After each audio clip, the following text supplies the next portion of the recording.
Hey, what's up everyone? Welcome back to these new amazing tutorials where I'm using my mobile phone camera and microphone. So I'm trying to keep this short, but I never succeed. So I'm talking about reverb pre-delay and why is it even important. So this is one of the things that I picked up from a mixing engineer called Chris Lord LG, and his approach to reverbs that are usually applied to vocals. So he dials in some very big pre-delay values. His favorite I think is above 100. So when Chris does a reverb for his vocals, he will dial in something like this. So a 150 milliseconds of pre-delay. I know that sounds insane, but it's actually not, and it's not even insane for guitar tones. But there is one thing that kind of will make your reverb sound better and will make your reverb more glued to the tone and more appropriate for the song. And that means that we have to do some math, and I have a piece of paper right here, and as you can see, I'm calling this the perfect pre-delay value. This just means that you have to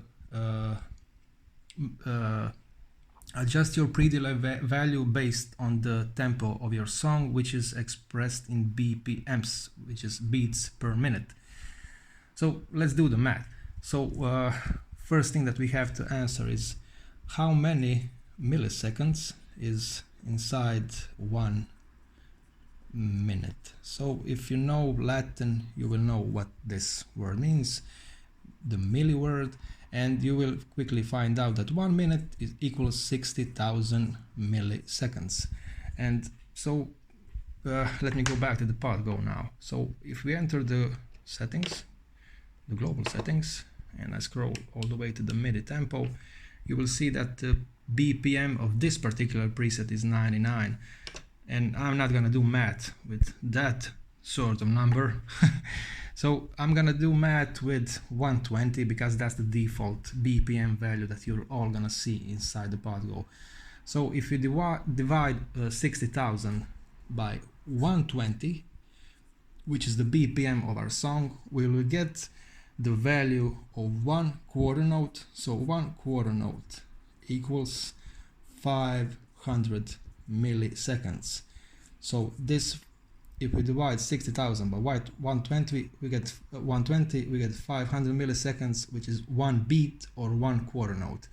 And this value of 500 milliseconds is of course half a second, and this will be too much, I can guarantee you that. So let's divide it by 4 again, and that way you're gonna get what? A 1/16th note, and the value of a 1/16th note is 125 milliseconds. So this is a good value. It's still a bit big for a guitar reverb. I think it's gonna be great for a vocal reverb, but probably still too great for a guitar reverb. So let's divide this 125 milliseconds by 4 again. And this is me just being perfect in math. That's 31.25 milliseconds, which is the value of 1/64th note, and I can't write. So 31.25 is the value of 1/64th note based on the 120 BPM. So if you want to make your reverb breathe together with the groove and with the song, try to dial in a perfect pre-delay for your PodGo. Peace.